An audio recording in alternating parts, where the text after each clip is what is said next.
안녕하세요. 오블리 성형외과 김다원 원장입니다. 지난 영상에서는 짧은 코와 들린 코가 같은 수술이 아니라고 말씀드렸습니다. 오늘은 그 다음 내용으로 들린 코에서 비공의 노출, 쉽게 말하면 정면에서 콧구멍이 많이 보이는 문제에 대해서 이야기해 보겠습니다.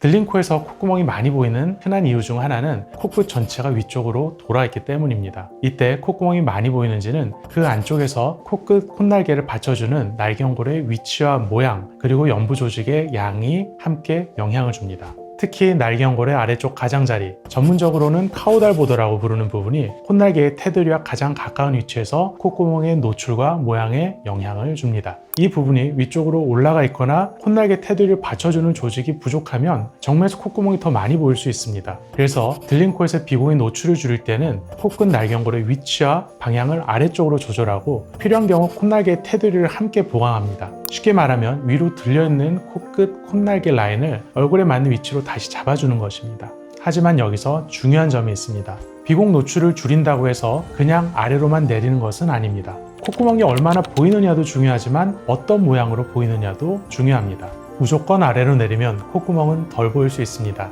하지만 반대로 콧날개 라인이 어색해지거나 코끝이 넓어 보이거나 특정 부위가 찝힌 것처럼 보일 수 있습니다. 그래서 비공 노출 교정에서는 콧구멍을 덜 보이게 하는 것과 함께 콧구멍 테두리의 모양을 같이 봐야 합니다. 이때 우리가 흔히 용코라 부르는 형태를 함께 보게 됩니다. 용코는 하나의 병명처럼 단정하기보다는 정면에서 콧구멍과 콧날개가 어느 부위에서 어떻게 올라가 보이는지를 설명하는 말로 이해하는 것이 좋습니다. 의학적으로는 retraction, 즉 퇴축이라는 표현을 함께 쓰기도 합니다. 하지만 환자분들이 이해하실 때 더 중요한 것은 어느 부위가 올라가 보이는지, 어느 부위가 찝혀 보이는지, 어느 부위의 조직이 부족해 보이는지를 나누어 보는 것입니다. 설명을 쉽게 하기 위해 정면에서 올라가 보이는 부위를 안쪽, 중간 쪽, 바깥쪽으로 나누어 보겠습니다.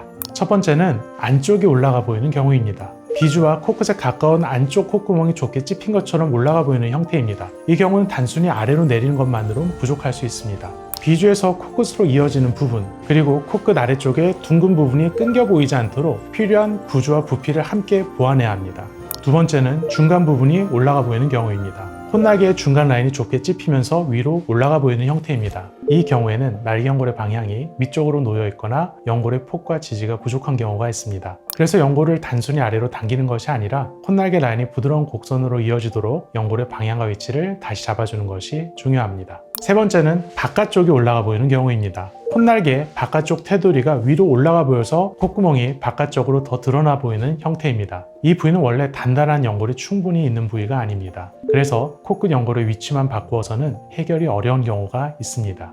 이럴 때는 콧날개 라인을 따라 연골을 보강하거나 피부와 연골이 함께 포함된 복합 조직 이식을 고려하기도 합니다. 정리하면 이렇습니다. 안쪽은 비주와 코끝 아래쪽의 연결, 중간은 날개연골의 방향과 콧날개 라인, 바깥쪽은 콧날개의 테두리의 연부 조직 부족까지 함께 봐야 합니다. 다만 여기서도 무조건 많이 내려주는 것이 좋은 것은 아닙니다. 콧날개 라인을 아래로 보강하면 찝힌 느낌은 줄어들 수 있습니다. 하지만 그만큼 코끝 아래쪽이나 콧날개 부분이 넓어 보일 수 있습니다. 반대로 복코를 줄이려고 연골을 너무 많이 모으거나 줄이면 콧구멍 테두리가 더 올라가 보일 수도 있습니다. 그래서 용코처럼 보이는 형태를 줄이는 방향과 복코를 줄이는 방향은 서로 부딪히는 부분이 있습니다. 또 부족한 부위를 보강하기 위해 연골이나 복합 조직 이식을 사용할 수 있지만 과하게 넣는 것도 좋지 않습니다. 너무 많이 보강하면 만졌을 때 이물감이 느껴지거나 딱딱하게 만져지거나 흉살이 생기거나 콧날개 라인이 두껍고 부자연스럽게 보일 수 있습니다. 결국 비공 노출은 콧구멍을 단순히 가리는 수술이 아닙니다.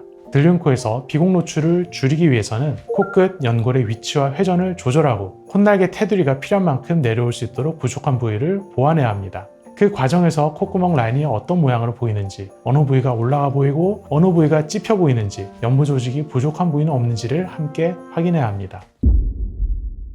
오늘 내용을 정리하면 비공 노출 교정에서 중요한 것은 단순히 아래로 내리는 것이 아닙니다. 내려야 할 때는 내리지만 그 모양 역시 알맞게 조절하면서 교정해야 합니다. 코끝 연골의 위치와 회전, 부족한 피부와 연부 조직을 함께 보고 정면에서 자연스러운 비공 라인을 만드는 것이 중요합니다. 수술은 운이 아닙니다. 지켜야 될 의무와 원칙, 오블리 성형외과 김다원 원장이었습니다.